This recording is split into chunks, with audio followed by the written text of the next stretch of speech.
வணக்கம். இன்னைக்கு நாம தமிழ்நாட்டுல ரொம்ப பரவலா பேசப்படுற ரெண்டு முக்கியமான அப்டேட்ஸ பத்தி பார்க்க போறோம். ஒன்னு, உங்க பணப்பைக்கு நேரடியா சம்பந்தப்பட்டது. இன்னொன்னு, நம்ம ஆரோக்கியம் சம்பந்தப்பட்டது. ரெண்டுமே ரொம்ப முக்கியம். சரி, வாங்க விஷயத்துக்குள்ள போகலாம். கேக்குறதுக்கு ஒண்ணுக்கொண்ணு சம்பந்தமில்லாத மாதிரி தோணலாம். ஆனா இந்த ரெண்டு விஷயங்களுமே நம்மள ரொம்பவே பாதிக்கக்கூடியது. சோ நம்ம ஒன்னொன்னா எடுத்து பாப்போம். முதல்ல ஃபினான்ஸ் சம்பந்தப்பட்ட விஷயத்த பாத்திரலாம். அதாவது நிதி உதவி. இங்கதான் இப்போ மாநில அரசுக்கும் மத்திய அரசுக்கும் நடுவுல ஒரு பெரிய போட்டியே கிளம்பியிருக்கு.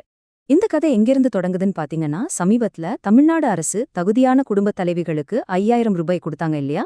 அங்கிருந்துதான். ஆமா, இந்த 5000 ரூபாய் திடீர்னு கொடுத்த பணம் கிடையாது.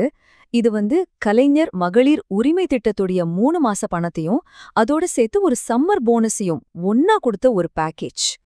சரி, இப்போ இதுக்கு ஒரு பதிலடி கொடுக்கற மாதிரி மத்திய அரசு ஒரே பேமெண்டா 12000 ரூபாய் கொடுக்க போறதா தகவல்கள் வெளியாகிருக்கு.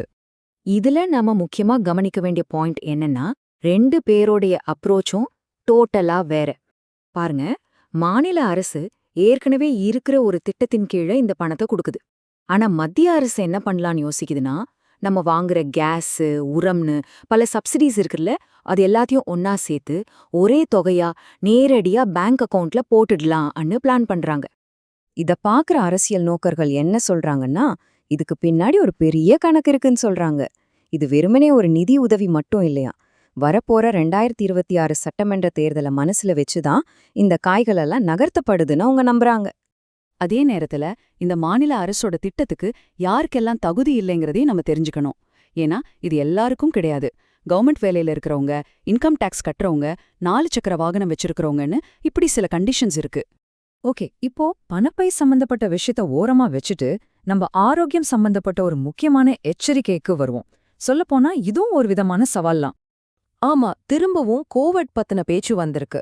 B322 அப்படின்னு ஒரு புது வேரியன்ட் இப்போ உலக சுகாதார அமைப்புகளோட கவனத்தை ஈர்த்திருக்கு. இது முதல்ல சவுத் ஆப்பிரிக்காவுல தான் கண்டுபிடிக்கப்பட்டிருக்கு. இந்த புது வேரியன்ட்ல ஒரு ஆச்சரியமான விஷயம் இருக்கு. ஒரு முரண்பாடுன்னு கூட சொல்லலாம். ஒரு பக்கம் பார்த்தா இது பயங்கர வேகமா பரவுது, நம்ம உடம்புல இருக்கிற நோய் எதிர்ப்பு சக்தியும் ஈஸியா தாண்டிடுது. ஆனா இன்னொரு பக்கம் ஒரு நல்ல விஷயம் என்னன்னா, இதனால வர்ற பாதிப்பு ரொம்ப தீவிரமா இல்ல, கிட்டத்தட்ட ஒமிக்ரான் மாதிரி ரொம்ப மைல்டா தான் இருக்கு. இதோட ஸ்ப்ரெட்டிங் வேகம் சும்மா இல்லைங்க. தென்னாப்பிரிக்காவில் ஆரம்பிச்சது இப்படியே யூரோப், அமெரிக்கான்னு பரவி இப்போதைக்கு 23க்கும் மேற்பட்ட நாடுகள்ல இது பரவி இருக்குன்னு ஆஃபிஷியலா அறிவிச்சிருக்காங்க. சரி, இந்த நிலைமையில இந்தியா என்ன மாதிரியான நடவடிக்கைகள் எடுத்திருக்கு?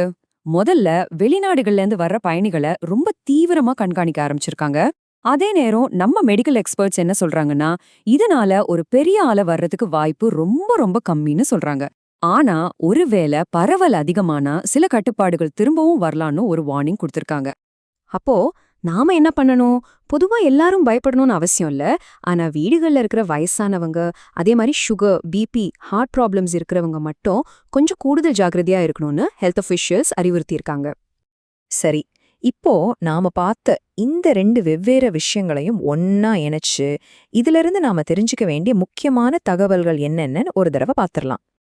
அப்போ சுருக்கமா சொன்னா என்ன? ஒரு பக்கம் வரப்போற 2026 தேர்தலை மனசுல வச்சு அரசுகளுக்கு நடுவுல ஒரு நிதி போட்டி நடந்துட்டு இருக்கு.